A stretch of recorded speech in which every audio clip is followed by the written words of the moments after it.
ready. Here we go. Ramiro part 2. This one is just going to be me and my boy Moose. Mustafa Ben Salah. Moose, what do you want to know? You can lead this one. You ask me questions or whatever. What do you want to talk about? Well, I'm captaining the ship. This is we're gonna crash and burn really fast. Yeah. All right. Well, last time that was fun. We dove into like a lot. Yeah, I don't remember where we left off last time. Somebody hit me up and literally somebody, maybe 3 people, and they were like, "Can we get a part 2?" And I'm like, I don't even know that was a part 1. We were just BSing. Well, I did title it part 1. Oh, you did? Yeah, that's why. Oh, because I saw this in the future coming. I was like, we're probably gonna do this again. Okay. Well, Yeah. that makes sense. Well, no. Well, last time we talked, I think last time we ended off on a good note. You kind of gave everyone an introduction and a timeline into your radio career, so everyone got to know, kind of how you started and how you got there. And this one, I thought we'd get a little more, like personable and fun, and get to see the quirky side of you that not many people know. That's a fat lie. Everybody knows the quirky side of you. Well, what's funny is that we just got put on in different cities. We were just talking about this before we recorded. We started recording, and it's such a balance now doing the show because we have to keep it going for the people who've known us for years, know how we are. We can just say certain things without having to explain it because everyone, they kind of just get it. It's like a sitcom. You've been watching it forever. You know how this character relates to this character. You know people's traits and stuff like that. But the new cities don't know any of that stuff about us. So we can't just go there and have the same conversation that we do for the audience in Boston, because they're going to be like, who the hell are these people? What are they talking about? They won't get, it's not even inside jokes. It's just, it'll be inside jokes to them because they don't know anything about us. So we kind of have to reintroduce ourselves to people. And it sucks because, don't get me wrong, I've always wanted to be on in different cities. But what sucks is that in 2024, it's like online dating. So where normally you have time to develop a relationship, I feel like people just judge you so quick now. Mm-hmm. It's like you go on one date and they're like, answer this question for me, and just know this could be the make or break question that could destroy any future we have together. And by the way, it's a question that you could change your mind on in the future. Mm-hmm. But people don't, they don't do it. They're like, answer this question, and the way you feel about it now, I'm going to say, in my head, I'm going to think that that's the way you're going to feel about it forever. And if I don't agree with you, the relationship's over. That's what I feel like even people listening on the radio is now. Yeah, absolutely. And I think too, it's going to be interesting to see how you guys, I don't want to say the word pivot, but it's going to be cool to see how you guys like adapt. Because I'm curious to see what that's going to sound like, because like now that it's different cities, you guys really have honed in on that Boston flair. Yeah. So I think that if people give us an opportunity, by people I mean the listeners and the company, I think we'll do well. I think it's just funny. I think humor, it doesn't matter where you live. Humor's humor, Some people are into a little more risque humor. Some people are a little more into family-friendly humor, but funny is funny. I don't think that there's many things that people will just be like, oh, that's funny, but I refuse to acknowledge that it's funny. If it makes you laugh, it makes you laugh. And I think, again, if people give us a chance with that and start realizing, the thing I've always had to explain to people is there's certain things that I'll say that on the surface, you'll be like, oh, that's messed up. But if you know any inkling about me, nothing I ever say is malicious. It's literally just like all said with humor. Yeah. But it's hard. Again, in 2024, people, I swear to God, it's like I equate it to people walking into a restaurant and being like, not only am I not going to enjoy the meal, but I'm going to look for shit to complain about. Yeah. I'm going to make sure that if I find a corner of this table that's sticky, the restaurant sucks. Yeah. If the fork is, if I can't see my reflection perfectly in the fork, the restaurant sucks. Like they're just looking for stuff to complain about, but whatever. That's what you got to deal with these days. I mean, let's just stay tuned. Everyone stay tuned, hit him up, tell him how you like it, tell him what you don't like, and maybe he'll DM you back and say, fuck off. No, I'm kidding, he won't. No, it's funny, we have already, we got feedback from this one of the markets, they they were like, no out of town shows have ever worked in this market. That's their. Oh, and you went. Yeah, I said, okay, challenge accepted. So from that market so far, they're like, that guy's been any little thing that he doesn't agree with, he's making sure to point it out. And I'm like, dude, it's been a week. It's been a week. If somebody immediately accepted us a week into us being on the air, then that means what you had on there before was hot garbage. You know, people just don't like change. It takes a while. Yeah. People are going to complain for 6 months, and then they're going to get used to what we do, and then they're going to... I'm confident about that, but it's just, will we get that opportunity, you know? And you will. I have full faith you will. I hope so. All right. Well, let's. I'm not gonna give you any what's the word, inkling to kind of the direction we're going. I'm throwing you in the pool and you're gonna swim. I know. I told Moose, just come with questions. No, literally, he was like, "Come with questions." Real quick, how do you get your mic like that? I'm sorry. How do I get my mic like this? How do you get your mic like that? Yeah. Is it gonna be a whole operation? No. So turn it like a cylinder, rotate it. Like the mic itself? Yeah. Like, there you go. Okay. Now pick it up and now point it down. Boom. But this is upside down now. All right, you guys are just going to have to deal with that. There we go. Because it's like in my face and I don't like the other way. All right, this is fine. Now, I feel like a WWE guy. Yeah. That's why you do it. I see what you're doing. All right. Ramiro, what is one favorite thing about yourself? One favorite thing about me, to me? Just one. Just one. Oh, God.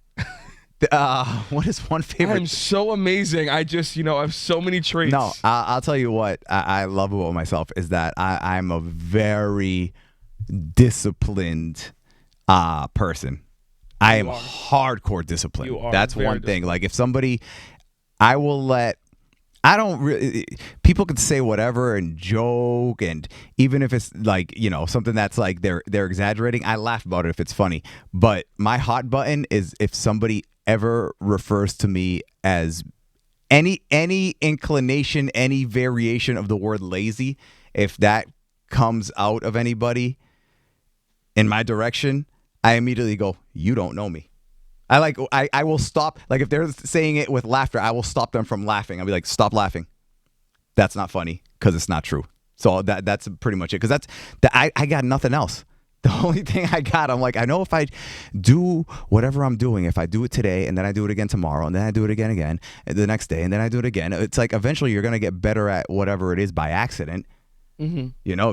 If you're just consistent with putting in work at whatever it is you're doing. I mean, think about somebody who's playing an instrument, somebody who's playing a sport and stuff. They don't just show up on the court and they're awesome. They just get their reps in and do it over and over. People don't.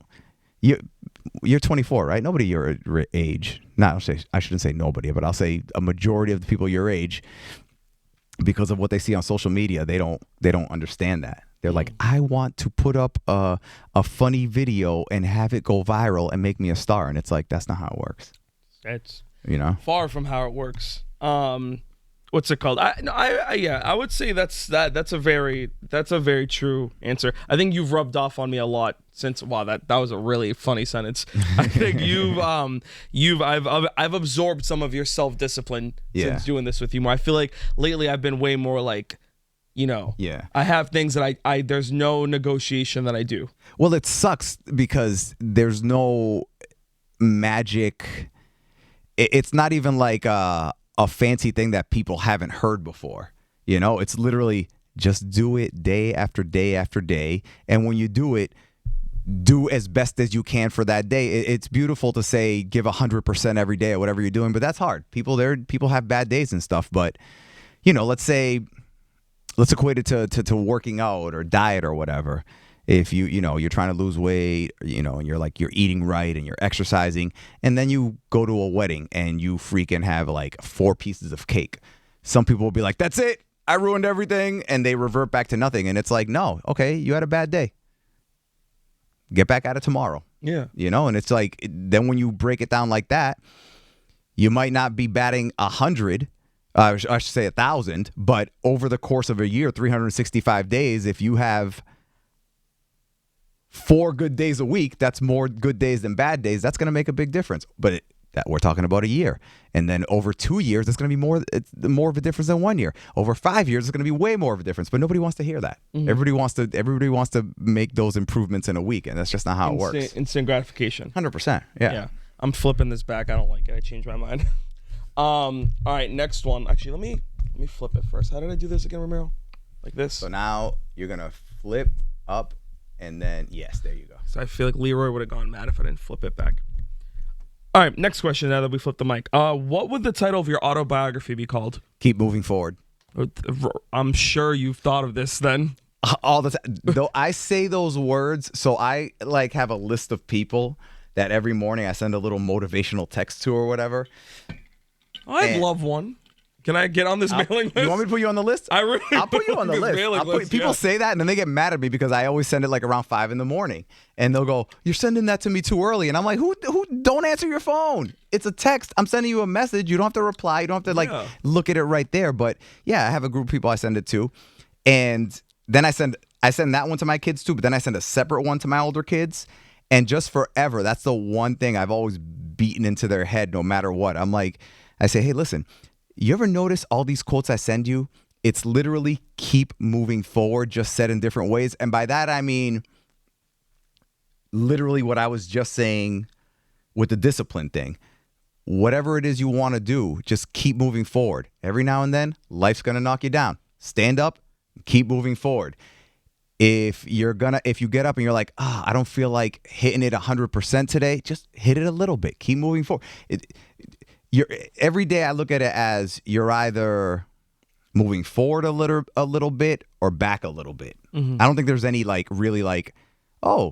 today I was equal. No, you're either doing stuff that's leading you in a good direction, or you're kind of taking steps backwards.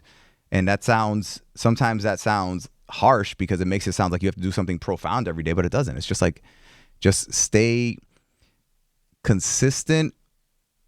Live your day the way you want to live. Each day you live is the way you live your life. And by that, I mean, a lot of people are waiting for like a giant event to happen that's going to change everything in their life. And it's like, no, just every day, just practice positive daily habits, and you'll get closer to wherever it is you want to get every single day. I try and beat my kids over the head with that. That's very true. That's very, very, very true. To the point where my son, my oldest, he goes, we need to get a tattoo.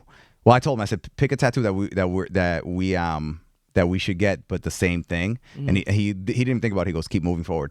Because I say that to him all the time. You don't have that yet? Not yet. We haven't gotten it yet. But when I say it all the time. When I used to drop him off at his mom's when he was younger, those were the last 3 words I said to him as he was getting out of the car and walking in the house. I'd be like, keep moving forward. Yeah. It is true. When you install those wicked positive things in your life every single day, you're guaranteed a percentage of happiness and structure no matter what. Yeah. And it's like, it I don't know, it gives me like a reason to get out of bed in the morning. It's like a sense of purpose, you know? Yeah. But yeah, keep moving forward easily. I smell a self-help book too coming with this autobiography.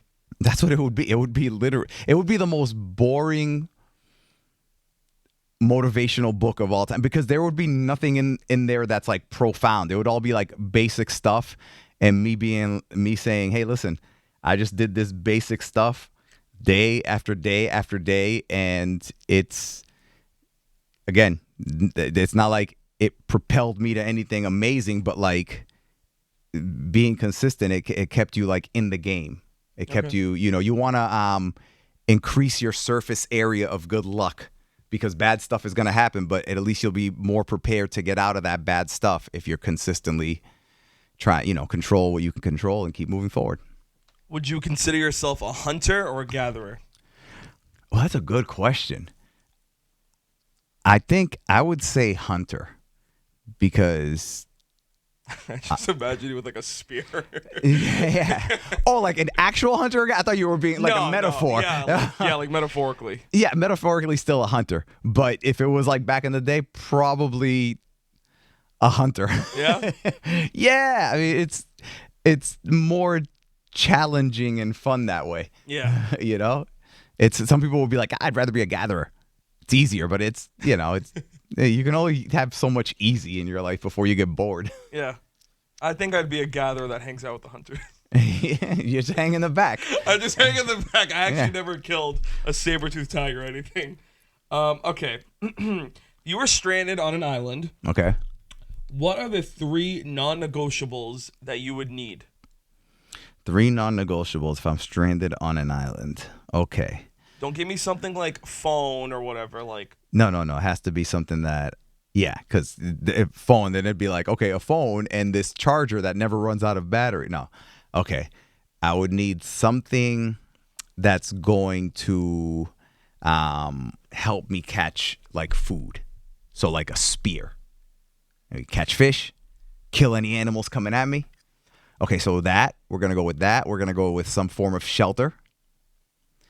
And what's the last thing? Well, I guess I'll need something to... No, you know what? Well, let's pretend I know how to create a fire. mm-hmm. I'm just going to instill the that. fact that I know how to and you don't is really... I didn't do awesome Boy right Scouts now. or any of that I stuff. didn't do Boy Scouts. You know how to make a fire, like 2 sticks rubbing together? You can actually do it? No. I can do like, like a flint and everything, but like not like 2 sticks. Okay, so I'll pretend you taught me that before I got stranded. In that case, I would take a picture, just a picture of my family. That's...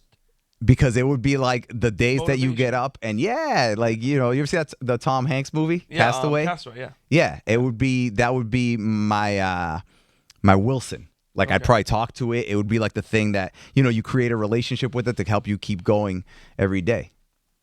That's I never thought about that, but that just really, Yeah. wow. That's smart. I want to throw in mine. I would do warm clothes. Okay. Because people kind of forget how cold it gets at night on a deserted island. And in the desert, people die more of hypothermia than heat wave, like heat fatigue. So warm clothes, a water filter. Okay. Oh, you're Water getting... filter. Okay. And this last one is going to seem a little like weird, but people don't know why. Electrolytes. Because I have the water filter, all right? And if I'm just drinking, seawater that I filtered or whatever and stuff, and, if I don't have enough electrolytes in me, I'm not going to have enough energy. I'm not going to be able to hunt. I'm not going to be able to kill. Okay. So I have the warm clothes at night so I don't die.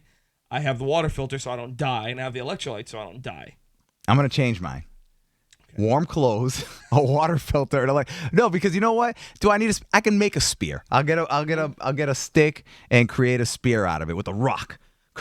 Make it sharp. Yeah. Okay, so I don't need the spear. You need things that you won't get on the island. Right. But I still think I want the picture of my I family. think So what am I going to do? Water filter. Okay, I'm assuming I'm on a nice tropical island. Okay, yeah. But it's still going to be like salt water. There's like jungle. Like you're talking about like in the Amazon or something like that? No. Imagine like you wake up on a beach. Yeah. Okay, and you're like, what the hell? And behind you is like this jungle. Okay. But there's like a beach, like a deserted island. Crap. Okay, so you know what? You gonna keep yours? No. I'll replace the electrolytes. Yeah. I think I'll. We can find a coconut. Yeah, coconut. I'm sure there's some bugs that have the Oh, okay. when you're by yourself, man, you do scorpions. You do what you got. You know who you got to follow? You ever see that Paul Rosalie dude? Paul Rosalie or something like that? He goes into the Amazon. Is he the guy with the beard? He definitely has a beard because he'll go into the Amazon and just like live there by himself. I saw him on Joe Rogan, yeah. Yeah, and he'll take pictures of the craziest things. Animals, bugs. Freaky bugs. He talked about how he came across basically a tribe that was like uncontacted. Yeah. And that he was with a few people. No, the one time he came across them and he said he turned around and started running and ran for like 2 days straight. Yeah. Because he was afraid of them, chasing him. Another one, though, was that he was with a crew of dudes, and across the water, the river or something, there was this tribe, again, that has had no contact with other humans. Maybe they've been in contact with other tribes and stuff, but it's like if you're not part of their tribe, they want to kill you. I guess they were like, so the guys in Paul's crew, I think they put bananas in a boat or something, and they were bringing it across to kind of like a peace offering. Mm-hmm. But the tribe, all the guy remembers is seeing something coming at him real quick, and he moved, and it was like a spear that like he still has, I guess, a scar like on his face or something because they just threw a thing at him, almost killed him. Yeah. That's hardcore. Yeah, it's like that island, North Centennial Island. Oh yeah, India. Yep. Where it's like that uncontacted tribe. Yeah, that's insane. Okay, so are those your three? Are you locking those in?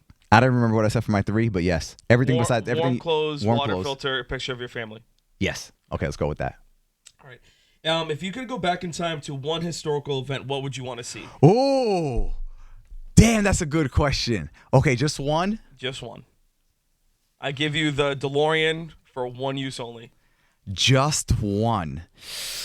Oh. If it's just one, I think oh my God, there's so many. Because I need to know how we were created in the beginning. That's one. Like literally, like the first human beings. I need to know. I know, depending on what you believe in, so, evolution or whatever. Okay, but at what point did we like become like human beings that made it and had a human being baby? Okay. You know what I'm saying? But that being said, also like just the creation of everything. If you could somehow hang back and see the Big Bang or whatever it was that created everything. Dinosaur, the asteroid that hit, that killed all the dinosaurs. That'd be so sad to witness. It happened. I want to see it. The pyramids, how they were created. Was it humans? Was it aliens helping humans? Was it aliens? And then there's just so many like, oh God, like, World War II stuff. I'm picking one. I'm going to go with the dinosaurs. That way I could see dinosaurs and what happened that ended dinosaurs. The major event that killed them off. So you would just park the DeLorean really far and just like watch the asteroid hit. Oh, I could get injured too? I mean, you're there. You know what I mean? You got to get out. Oh, God. Okay. Okay. If it's something like that, then I guess from a distance, I want to see the building of the pyramids just because they're so well built and so, pointing straight up north or whatever, and all the pieces fitting in this amazing way that just like, and almost like you want to make sure there wasn't like a UFO symmetry, like levitating the blocks. I 100%, not 100%, but I think, have you heard the conspiracy theories about like that there were almost like alien type beings that came down and were using humans for something and exchanged, basically taught them how to like be civilized and stuff. Yeah. I don't look at that as like a ridiculous conspiracy theory. Yeah. Because again, there's just a point where all of a sudden you're like, how did we get so advanced? Yeah. Yeah. I don't know. I have those thoughts on the daily. Yeah. Yeah. It's weird saying things like that out loud, but it's true. And no one has ever, by the way, explained to me like, no, concrete, this is exactly how it happened. Yeah, exactly. Because, I got it. Mine would be, I'm going to go with the shirt I'm wearing. I would witness the moon landing for my own eyes. If it really happened? For my own eyes. If it really happened? I would knock out Buzz Aldrin right before he got on the ship, put on his suit. Oh, if you could experience it like a person experiencing it? Yeah, I'm like, you're going back in time, Ramiro. Like, you're there. Okay. Yeah. I'm thinking like watching it like a movie from no. Like, you're actually there. Actually being there? Yeah. Because that was such a thing about it. There's so many pivotal moments in history, and that one like laid such a foundation for everything else to come. So it's like, I need to be there. And that wasn't that long ago. Yeah. 1967, you remember? I wasn't alive then. Thank you very much. I was just saying, but no, okay, yeah, I like that. I like that. Are you gonna change your answer? I think I might change my answer. What are you thinking? I think I might change it to the moon landing too. Okay, yeah, see, me and you can go together. We'll knock out a couple astronauts and we'll hop on the ship. We were talking about this actually on the show this week, something that you can't wrap your head around, even though like it's explained to you a million times. And for me, it's space, because I will read articles on it. I've read books on it. I'll watch YouTube videos. I'll watch Neil deGrasse Tyson for hours, and I still can't grasp like space. The never-ending abyss. Yeah, like Yeah. it's just It's a pretty wild concept. yeah. It's just like it just keeps going. Yeah. It's because you know what it is? Because humans, the one thing that we have trouble grasping is like time, like the beginning and end of things. Like for us, everything has to have some sort of beginning and end. We can't grasp like We like to live in like a linear thing. yeah, we can't grasp like forever, because again, my first thought is like, what do you mean forever? Something just has always been here. Like it had to have some sort of start. Yeah. You know, so that's something that like in space, they're like, it's never ending. It's expanding. I'm like, if it's expanding, that means there's something. Doesn't that mean there's something beyond space for space to take up? Mm-hmm. You know? Yeah. I don't know. Yeah. And I don't know. And they can figure this all out, by the way, using math.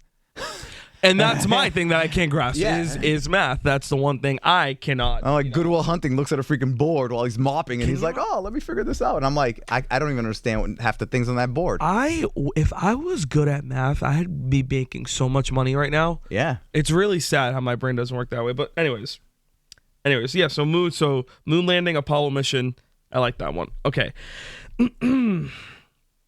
What is something on your bucket list that if you were not guaranteed death, so that means like bungee jumping, skydiving, like you knew you weren't gonna die, Yeah. what would you do?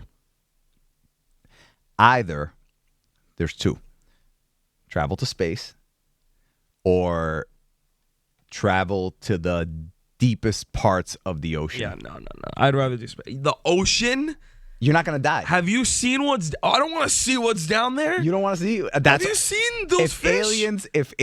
That's why. If aliens exist, think about why wouldn't they be in the deepest parts of the ocean?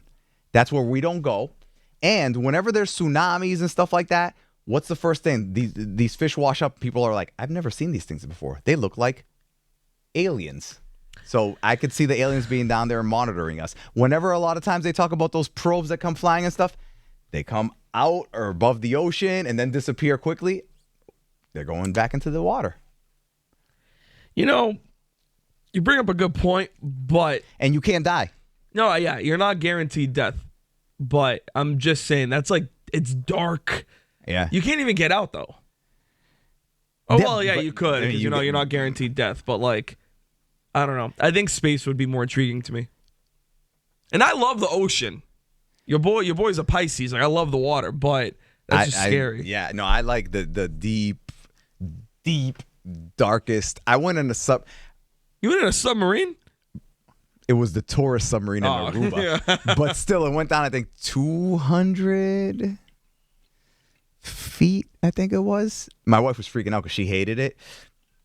And she's the one who told me about it when we went. And she's like, oh, there's like this tourist submarine thing. And I was like, oh, let's do it. And she goes, nope, absolutely not. She has a fear of space and the ocean.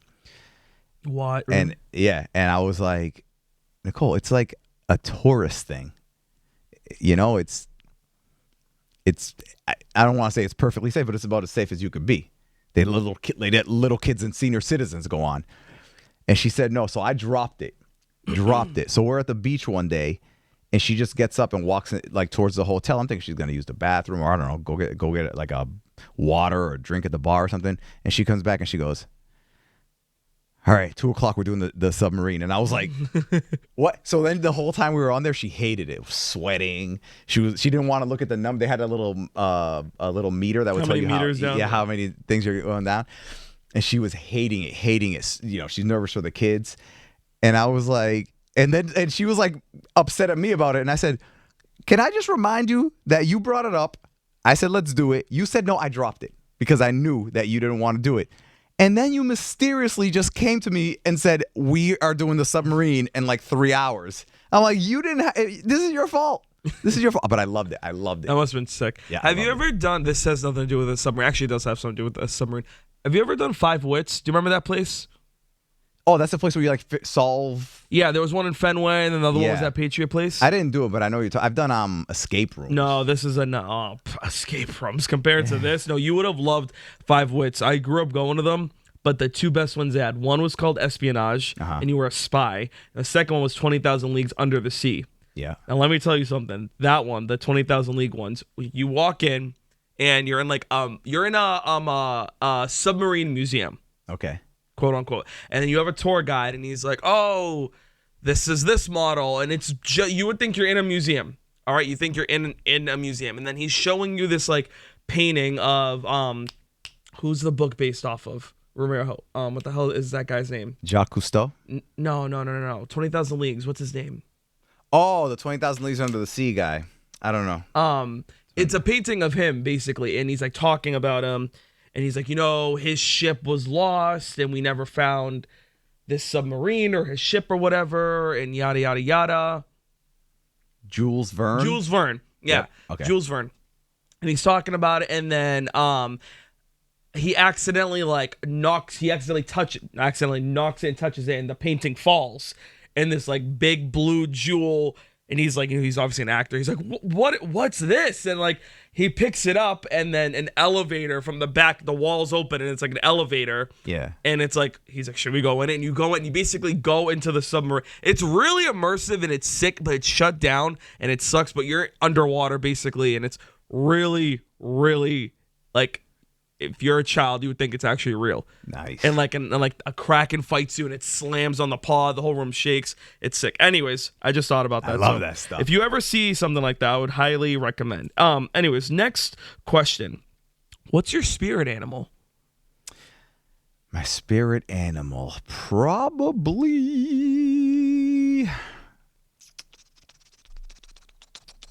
You're like a ninja warrior monkey.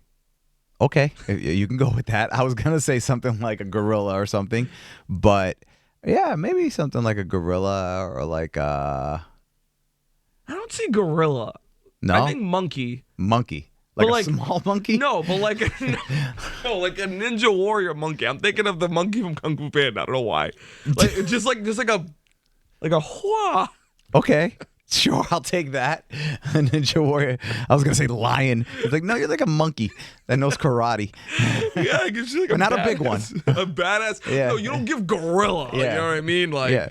you give like, I'll kick your ass with a staff. Like, Yeah, you give long arms, almost like a young version of Rafiki from the Lion King. baboon. Yeah. No, yours would be badass. Okay. Mine is Stitch Oh my God, are you serious? from Lilo and Stitch. I feel like I'd be Stitch. They're doing a live action version of that movie. I'm not a huge Lilo and Stitch guy. No. I saw it once, and that was one of the few. And that movie came out. Think about it, like when While ago. this was when every movie they put out was a smash because they took so much time in between them. I remember when it ended, I was like, yeah, I don't have to see this one again. Where for most of the other ones, I was like, I got to see this one again. But Yeah. Lilo and Stitch, there was a freaking horse one that I took my son to where he used to love horses when he was young. It was called Spirit, I think it was. No, that's yeah. And there was like no talking in the movie. Like the horse didn't talk, the guy didn't talk. And I'm like, Was it real people or animated? it was animated. Oh, okay, yeah. But it was like about a guy taming a horse or Yeah, something Spirit, like that. Yeah.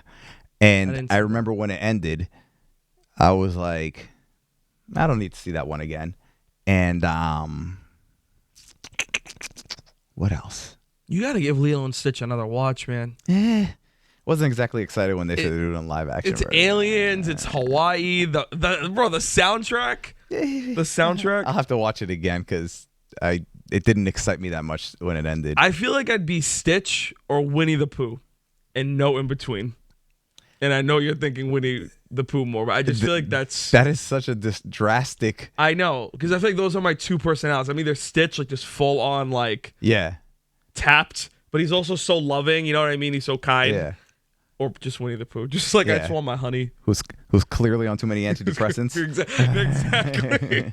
All right, so yours is okay. Ninja Warrior Monkey. I don't care if you think gorilla. Okay. I like All right. that one. Okay, so is there a fictional character you look up to the most? I think I know the answer to this. A fictional character that I look He's up. not a fictional character though. Who would you gonna Bruce say? Lee.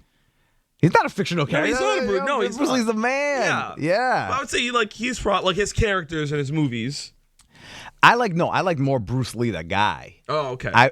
I enjoyed his movies, but like I loved the dude. I enjoyed Jackie Chan movies way more than Bruce Lee movies. But yeah, I can see you in a Rush Hour movie. I, for the longest time, was like, I want to do that. I could have seen you as like a Chris Tucker, like yeah, and like have him teach me some stuff and do some fight scenes and 100%. I love Jackie Chan and Bruce Lee. I think the second one was my favorite, Rush Hour 2, where they go to China. Oh yeah. That one was awesome. Yeah, I could they fight in the casino. That was freaking insane. Yeah, I could so see you doing something like that.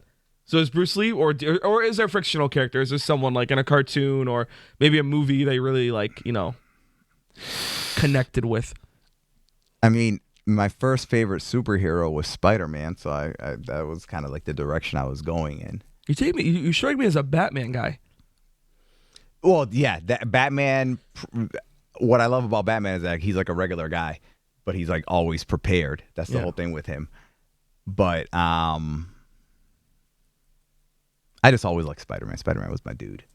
He was my dude. Mine's Superman. You know what it is? What I like about when it comes to like Superman, you're a Superman guy? Yeah. And the podcast right now.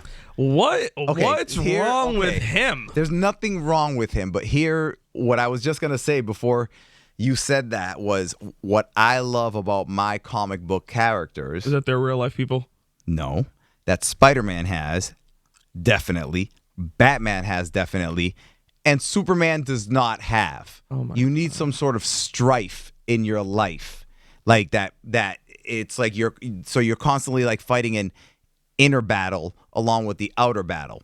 Peter Parker, because of him, his uncle died. Uh-huh. So he's always struggling with that. He has that guilt, yeah. He has the guilt of it. Yeah. So he's like, I need to help people because that one time that I was being selfish, my uncle died. He got murdered on my watch. Yeah. Batman, his parents got killed in front of him.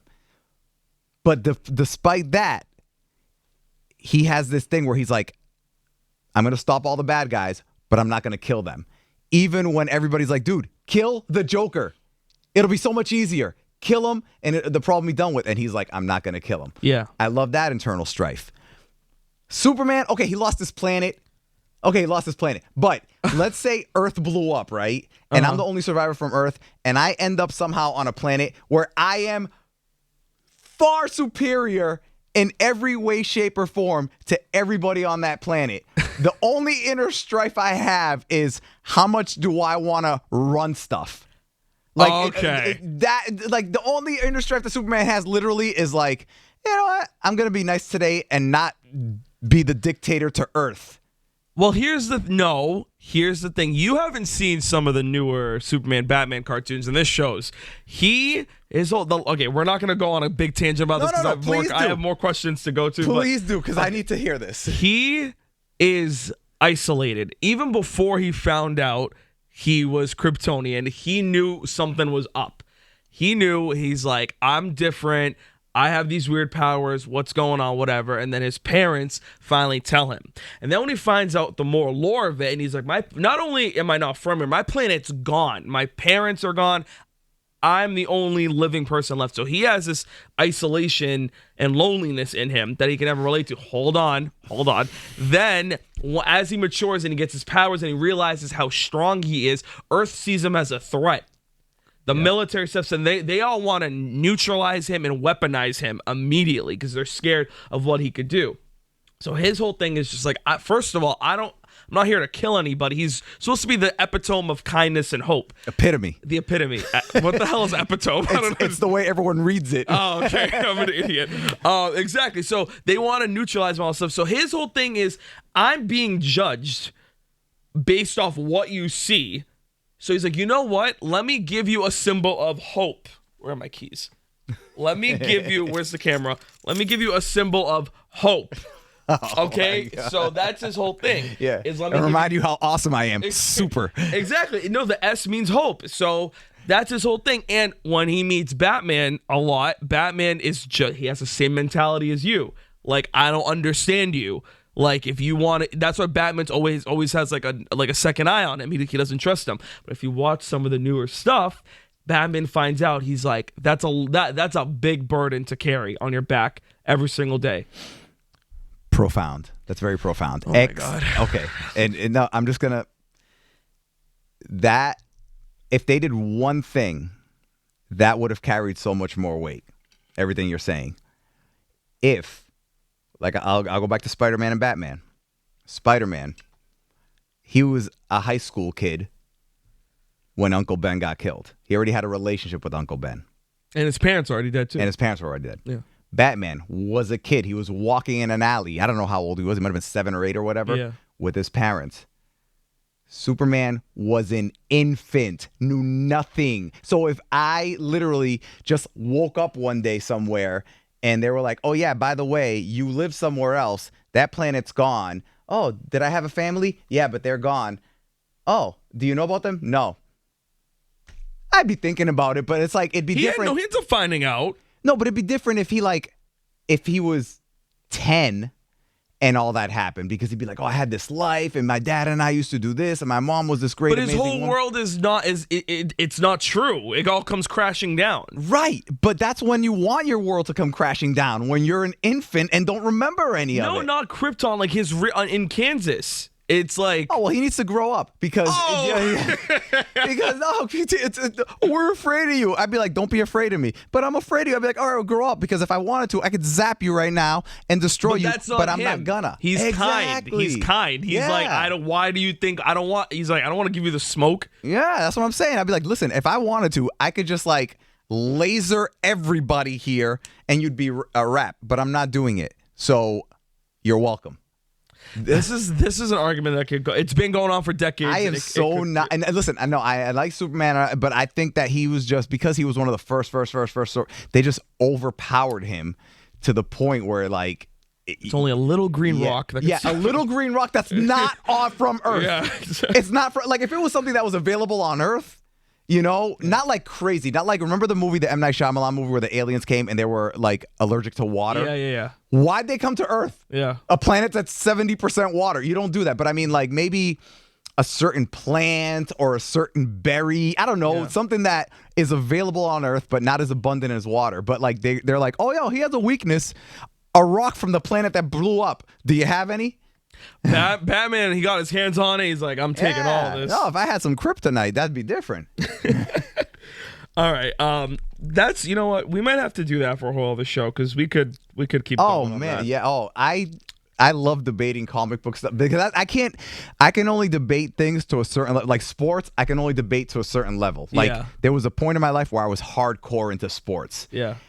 So if you're talking about that specific time when I was hardcore into sports, and you're debating about athletes in that time and stuff, I'm good. I could do it. But like now, any present day stuff, or when dudes go like, oh, yo, Bill Mazeroski back in 1963, I'd be like, was he good? I don't fucking know. All right, I guess I have to take your word for it. I know they love bringing up stuff from like 30 years and I'm ago. like, okay, I can't argue that. I can argue like that's why like I'll argue Michael Jordan versus LeBron James until the hair on my face falls off. Yeah. Because I'm like, I saw Michael Jordan play and I saw LeBron James play. And LeBron James, I'm not taking anything away from him, but I would take Michael Jordan without blinking an eye if you said you could take either one of these guys. Have you seen Air? I haven't, because they don't show Michael Jordan, right? But I heard it's really good. Yeah, it is really, really good. I do want to see that. All right. What is your walkout song if you're going into a fight? And I know you thought of this. I have, and it changes a lot, because I'll see like, I like wrestling and I'll see all the different ones. And the latest one is the one that Roman Reigns has now. I don't know. Is it like a known song, or is it just like his own? Well, no, it's just like a song. Yeah, they have their own music. It's like a cool build up. Well, what's yours? Give us like a mainstream song we don't know. Oh, like an actual song. Yeah, like a walkout song. Okay, an actual song. Oh God, it would have to be like some sort of hard hip hop song. Something that starts hard. DMX. X gonna give it to you. Yeah. Boom. I can see you doing that. Boom. Yeah, because it's like the quick build up, and then dun, dun, dun, dun, dun, dun, dun, dun, And it just dun, gets dun, dun, nuts. dun, dun. Oh, I love it. Mine I love has to it. be drama. No Church in the Wild. Jay-Z and Kanye West. Oh, okay. Oh, okay. Okay. I want to okay. come out with a hood. And I just like want that. like the lights down Yep. and Yep. Oh, speaking of Kanye, black skinhead. no, I like Power. That's a great one.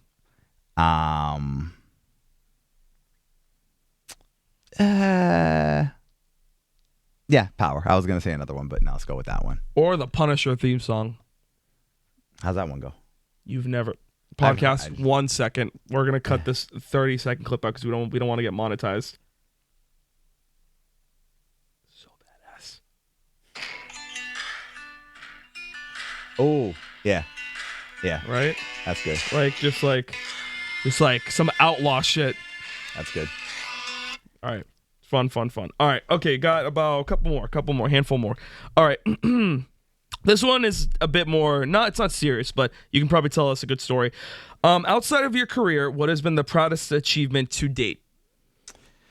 Something with my kids, definitely. Probably when my oldest went to college, because I didn't go to college, and I was like, because it's the whole thing of like, when you have kids, or when you first have kids, you're like, I want them to be here from me being here, but that's not feasible. In reality is your parents were here and you should be here, and you're here and you want your kids to be here so that then their kids could be like here. So I didn't go to college, and so when he went to college, I remember I was like so proud. I was like, oh, okay, good.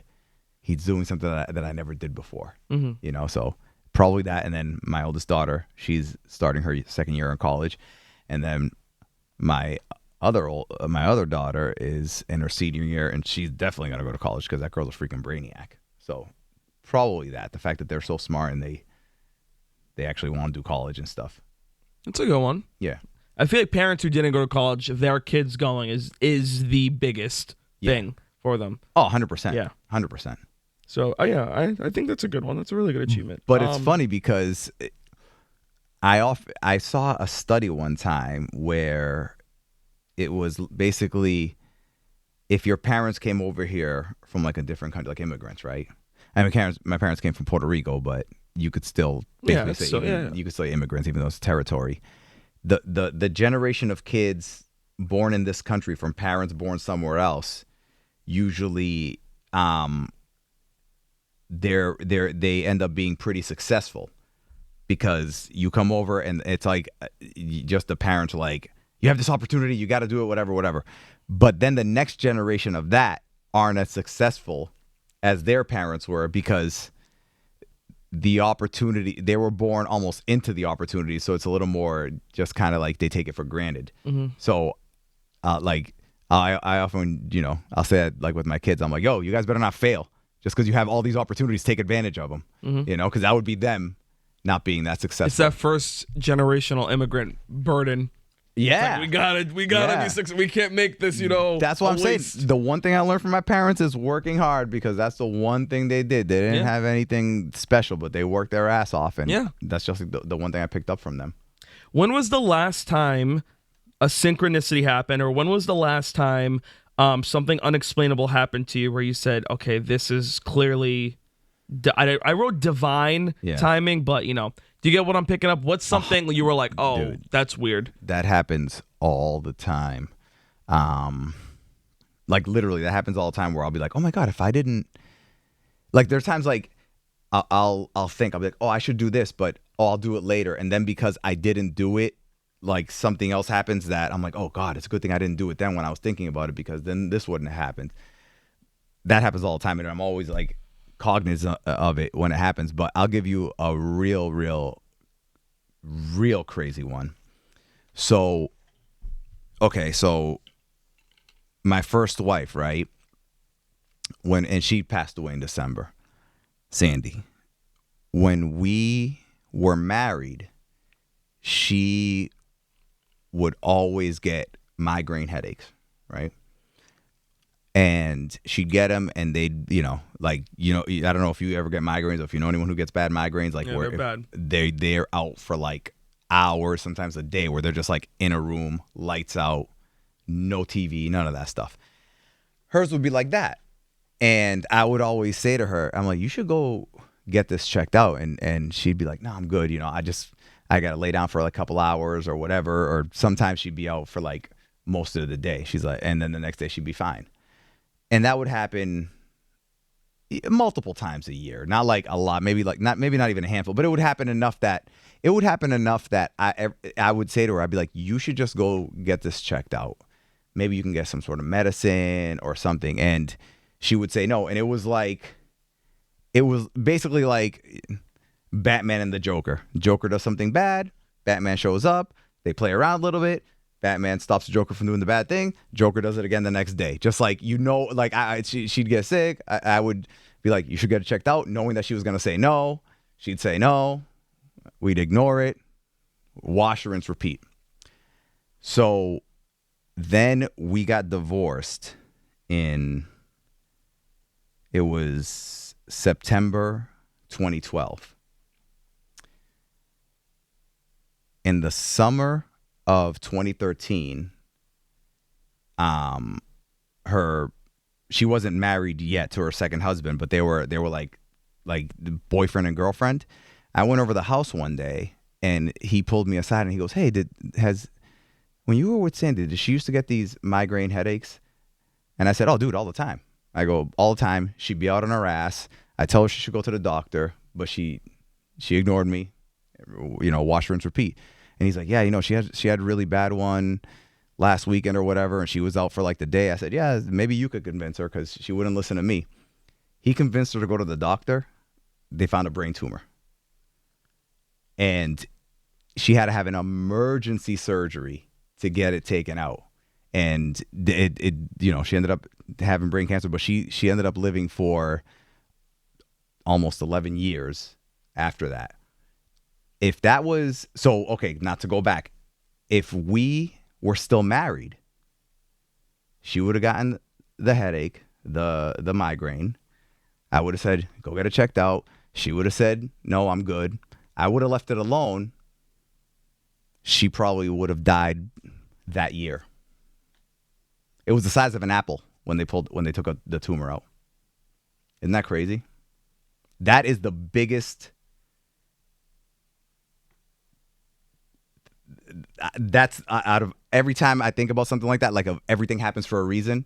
That 100%. I'm like, we were meant to get divorced at that time. Oh my God. Isn't that crazy? That probably took away like any, like, because obviously when you get divorced, it's not like a happy thing. That probably got rid of any strife or whatever the word is. I'll tell that. Well, when we got divorced, it wasn't like a bad divorce. Like I'll hear about some people divorces and I'll tell them about mine and they're like, "Wow, what do you mean you got along? You did this?" And I'm like, "I don't know, dude." I go, "She came to me. She said, I think that we should like, take a break, separate or whatever." And in my head, I call it stubbornness, call it whatever you want. But a lot of people, when that happens, they're kind of like, "No, tell me what to do. I'll do whatever it takes to stay." I heard it more like she was like, "I think it's time for us to separate." And in my head, I was like, "All right, if that's what you think, I'll take my feelings, put them in this box, do that, because I don't want to be the person that begs you to stay with me and have you stay in the relationship just because like you feel bad for me." So I took it and I was like, I took my, my sad feelings or whatever, and I was like, I'll deal with them on my own. And so we had an amicable split. And I remember at the time, I had friends who were like, "No, you guys, you should work it out, get back together." And I said, "No, she already told me she wants out." Once I heard that, to me, it was like, I don't think it was her first time going like, "I think I want a divorce." I think that it was like, that was the final straw. I probably could have had opportunities before that. So that's why I'm like, "No, it's not going to happen." And in retrospect, best decision, like, talk about we were meant to be divorced at that time. Isn't that crazy? That is the best. That's like the ultimate example of that. That's like, Yeah. I don't really have any words, but Yeah. like in a good way. That's like, wow. It would have been complete. It would have been so. Because even though sadly she's not here anymore, but 11 years is better than That's what a I'm saying. year. It would have been. My daughter's. She passed away in December. Kala 17, Lily 19. This would have been 2013. So they would have been 6 and 8. Yeah. 6 and 8. They got an extra 10 years with their mom. Yeah. That's crazy.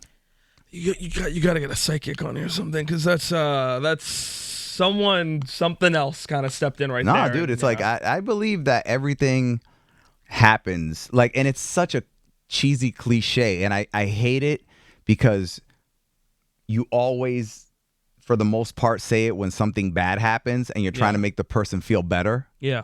And I'll say that to people all the time. I'm like, listen, like whenever something bad happens to a friend of mine or something, I'll say, this sounds cheesy, it sounds cliche,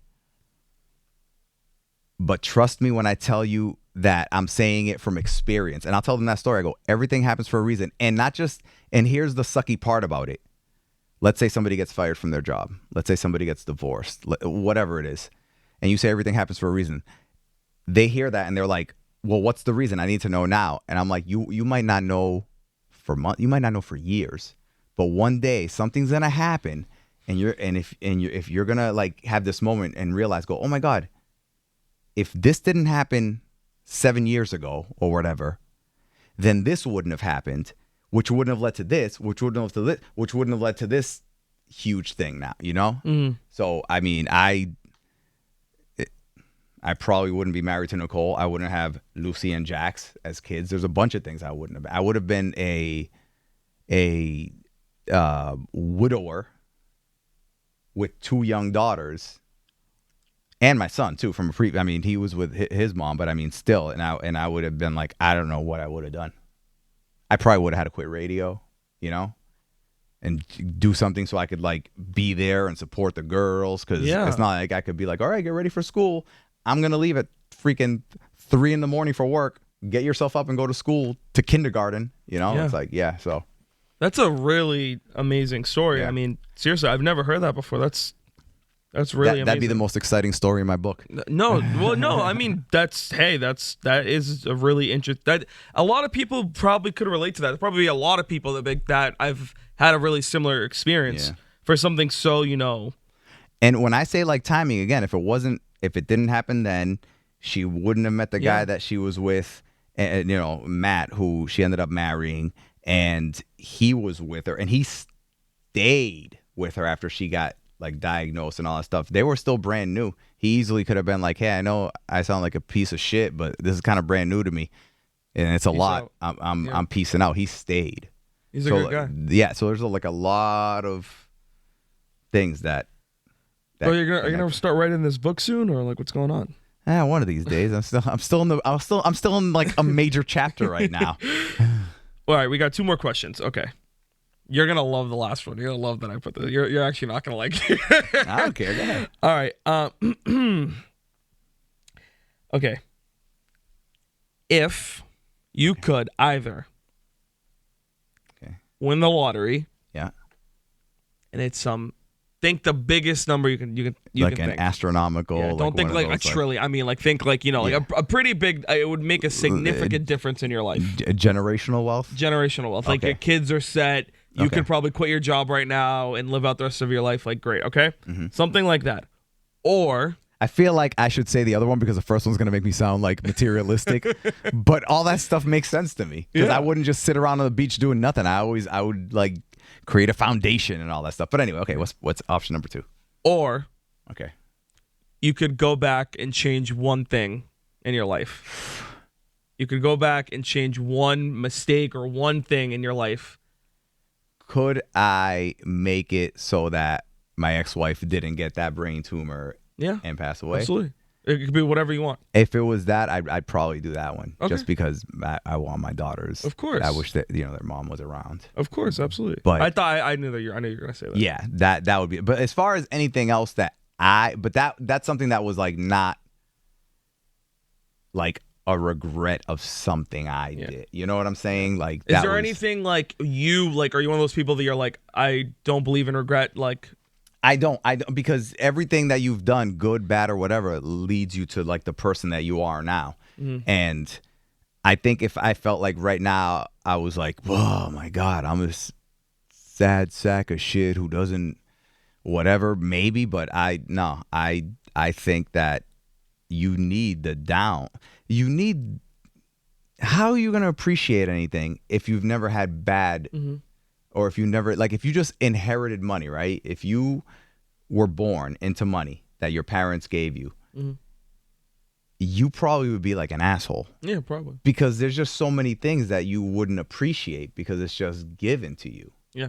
You know? Whereas ignorance is bliss. Yeah, and there's something with like earning. You appreciate stuff more when you earn it as opposed to it just being given to you. And you just live life in a different way, and you're grateful for more things when you realize, you know, that it could not, like, if everything that it could not be there could be taken away. I appreciate so much more since my ex-wife died. I'm like, holy crap, like, you know, I'll hear people complain about certain things at work or whatever about their day, and I'm like, you know what? I mean, I don't tell them this because you don't want to say this. I don't like when people say to someone, oh, please, I've had it worse than you. That's like, no, you can't. The worst thing that's happened to somebody is like, if the worst thing that's happened to someone is a flat tire on the way to work, you can't take away from that because they haven't experienced something worse. Yeah. It's like, to them, that's the deepest part.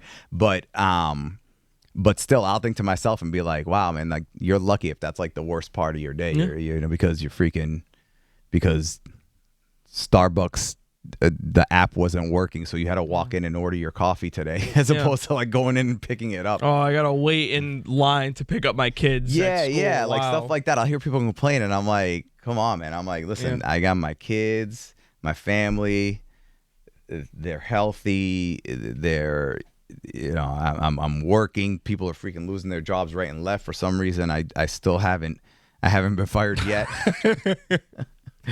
Oh, I mean, I don't know. I live. You are very grateful. You are. A very I humble live guy. a crazy grateful life. You are very grateful. I have a whole thing I do where I'm like on my drive to work, where I'm just like literally just like naming people and stuff that I'm grateful for and opportunities. Yeah. Final question. Okay. This one's a selfish one, but I thought it'd be funny.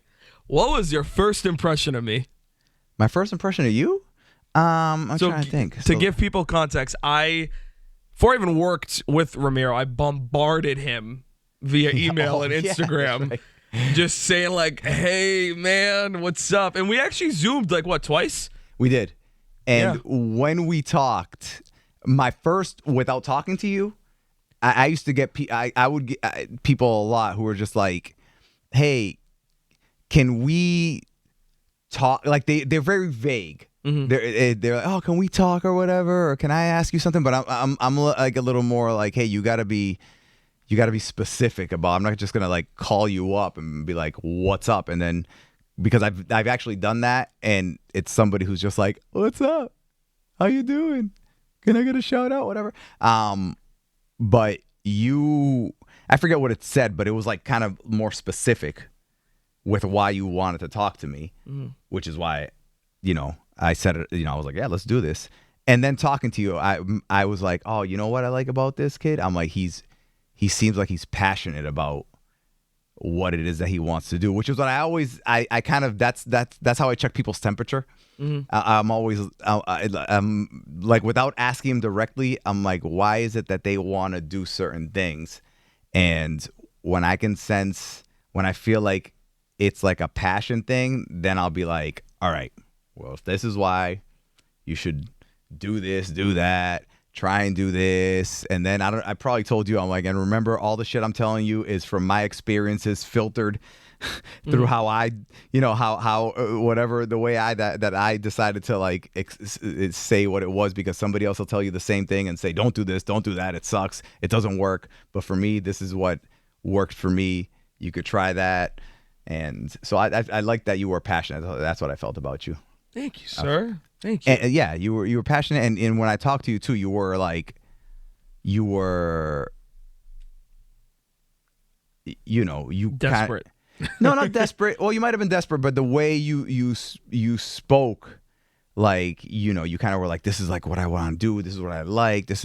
You weren't like exactly sure, but you're like, this is like the things I like, and just asking for advice and stuff, which I'll give people advice. Well, I don't call it advice. I call it, because this is what I used to always say to my wife. I'm like, I call it more like I share experiences, because if you're asking me advice for something that I might not necessarily have gone. If it's something that I went through something just like it, it's easy to be like, oh, all right, well, I did this and it didn't work. Or I did this and it did work. Try that.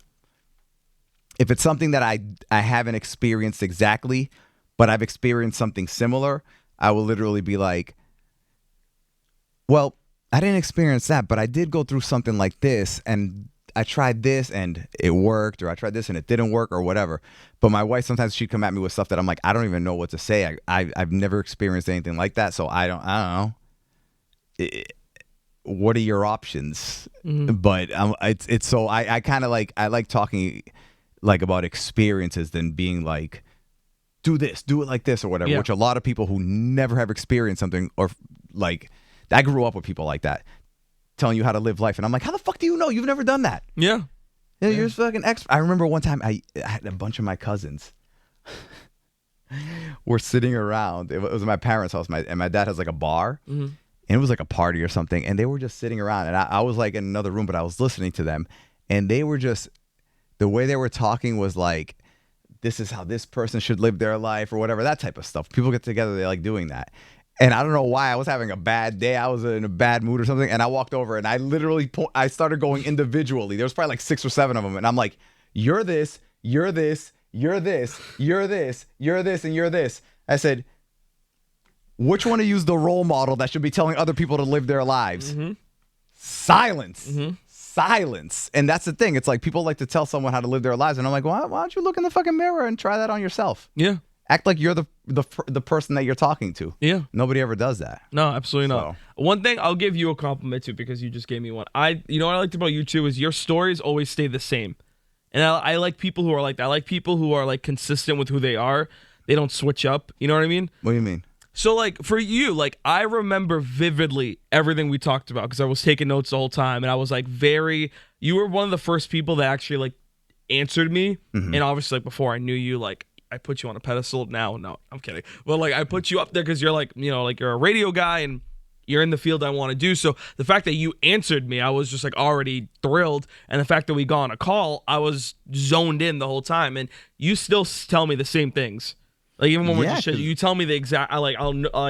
I keep it in my everything you say, where you're like, it's on a marathon, it's this and this. It is like, it's boring and advice. Keep moving forward. Like you tell me the same thing, but it's not like you switched up. Yeah. But you also told me right to my face.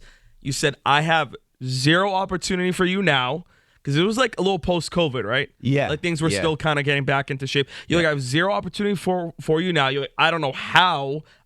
You're like, things are just different now and whatever. You were like, but I will keep you in the back of my head. You were like, email me, keep me updated, like, tell me what you're doing. Yeah. And always keep me in the back. I'll keep you in the back of my head.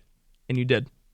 Yeah. And true. And then I got a text message one day, and now we're doing this. Yeah. No, and I'll say that to people when people were like, oh, do you have anything? And I'm like, no, I go, shoot me an email or whatever. And like, I might not, and I know with you I didn't. Like, you might shoot me an email on a Monday. I might not get back to you Monday. I might not get back to you Tuesday. I might not get back to you for like 3 weeks. Yeah. But like, because I got other shit going on. Yeah. But I don't know. I think that's part of life. Part of life is like, when you're coming up, you find someone or something that kind of like helps you, not picks you up and carries you, but like helps you every now and then when you're stuck, to help you like kind of like find another reason to keep moving forward or get pulled up. And then eventually you kind of go like this, and then you want to, and you're still doing that, by the way. Oh, hell yeah. By, getting that by other people, asking advice, whatever. But then you start doing that with other people. It's like your parents to you to your kids. Yeah. That type of stuff. But that's, I think that's how life is supposed to be.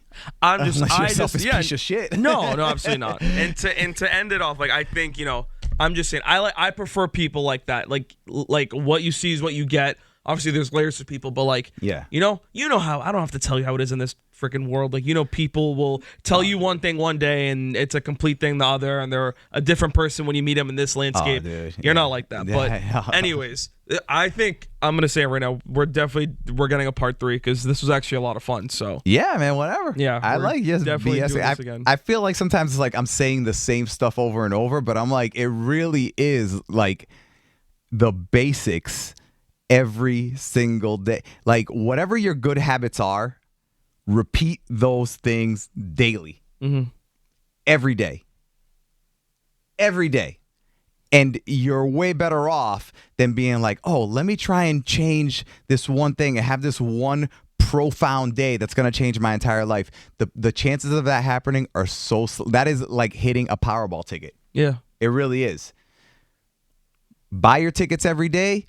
You might never hit that big Powerball, but you know what? You might hit $30 here. You might hit $100 here or whatever. But like, don't live your life waiting for the $900,000 because then you're going to be waiting forever. It's just every day do something that moves you towards that direction. Yeah. And it doesn't have to be a giant move. It just don't. God, it sounds so cliche, but you ever heard like the military guy who spoke to I think it was University of Texas or something, and his whole thing was like, make your bed in the morning. Yeah. Oh, I do. Yeah. Have you seen that one? Yeah. Yeah. The stuff he says, it's like basic, and people are like, make your bed. I don't give a shit about making my bed.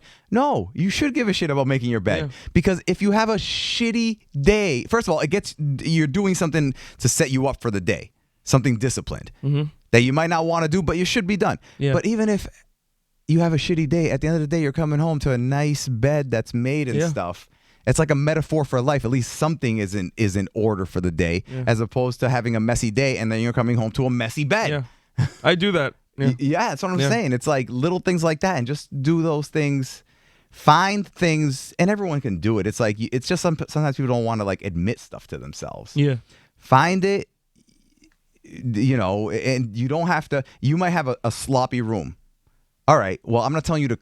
If you could clean your entire room, go for it. But if you can't, start off by freaking putting picking up the dirty clothes from the floor and throwing them in the hamper. Like, start off by that. Start off by vacuuming your room. Just like little things. Make your bed. It's like little things in a positive direction will always do better than not doing anything. I could not agree more. Yeah. Well, Ramiro, thank you for coming on to the Passion Project podcast. Oh, thanks for having me. We can't wait to have you on again as a reoccurring guest. And yeah, love you guys. Keep an eye out. We have some more cool stuff coming up. Next episode, what's the name of the guy we're having on next time? The magician, is that him? Yeah. Oh God, what's his name? Hold on, I'll tell you right now. I can't wait. I saw this guy at a show, him and his partner, and they were so good. His name, Joel Acevedo from oh my God, I forgot the name of the Joel Acevedo, and it's Joel Acevedo magician. Do you know what's funny? I saw a thing. It said the least attractive hobbies that guys have that girls like judge them on, like as a negative, and doing magic tricks was number 3. I'm so mad because I've always wanted to be able to do magic tricks. I think that's the coolest thing ever, but women don't find it attractive. I don't believe that. I want to see that. I want to see that stat. Video games was number 1. Collecting comic books was number 2. No. Wait. Not collecting comic books. Video games is number 1. I can tell you. I actually took a picture of the thing. Oh, no wonder I'm single. Oh, this is all making sense. Okay, you want me to give you the list? Here's the list. Okay. Video games is the worst. 90% like unattractive. Like 9 out of 10 women find that unattractive. Okay. Playing video games. I think it's levels. Like if you're like, if you're an addict, yeah. If you're like, oh, I can't go to your freaking mother's birthday party because I have a big tournament coming. Yeah, like okay, that's different. Yeah. 85%, number 2, collecting figurines. So the dudes that collect like dolls and stuff. Yeah, no, I don't do that. And they collect toys, but they call them figurines to make it sound more profound. Magic tricks, number 3. 8 out of 10 women find that unattractive. I think that that's cool. Well, if Joel pulls out some sick shit, then I'm gonna. Yeah, I think it's. I guess again, probably it depends on the level. Like if you're trying It's to like do a pick your card thing. You know yeah, what I like mean? if you're like at dinner and he's like, I'm gonna make your Clams Casino disappear, or you're showing off to everybody. I guess that's different. Online trolling, number 4. Who would admit to online trolling? Yeah. A lot of people do it, but why would you like brag about that? Yeah. I'm a piece of shit to people. Yeah. That's just no, absolutely No, you know not. what they say? They go like, oh, I put them in their place, and it's like you're commenting to somebody because you don't agree with them. You have that much time to comment. The percentage of times that people commenting and disagreeing with people and being an asshole, changing their mind, is a solid 0.000000000%. Yeah. You know? Gambling, again, I think levels. Yeah. Levels, like if you're like a hardcore sports gambler and you know, like you're at dinner and all of a sudden the guy pulls out his phone and he's like, fuck me! Yeah, exactly. You know? Building model trains. I don't know any young, that to me it screams middle-aged father who doesn't want to hang out with his family. Yeah. You know? Hell yeah. Like he's like, I'll be in the really- garage. And he's just like, good. My 1848 locomotive. Yeah. And he's got a hat on. Yeah. It's, choo-choo. Yeah, and he yells at his kids for playing with his It's toys. not a toy, Brian. Yeah, and Brian's like, it has a remote control and it goes around. collector's item. And it makes noise. Exactly. It's literally like my Legos, except it moves. Taxidermy. I don't know. I guess levels. What? Yeah, I don't know. Maybe if you're like, What? you're like, that's my cat. Oh my. And she goes to pet it, and you're like, he's dead. Comic book collecting was number 8, 55%, and bird watching 50%. I think that's levels too, because I think that would be kind of interesting if you're like, oh, he's into bird watching, but then there's a guy who you might be out on a date, and he's like, I hear a yellow belly woodpecker. Hold on a second. I know the movie starts in 10 minutes, but. You know, when I went to Australia, my wife and I went on a tour with a dude, right?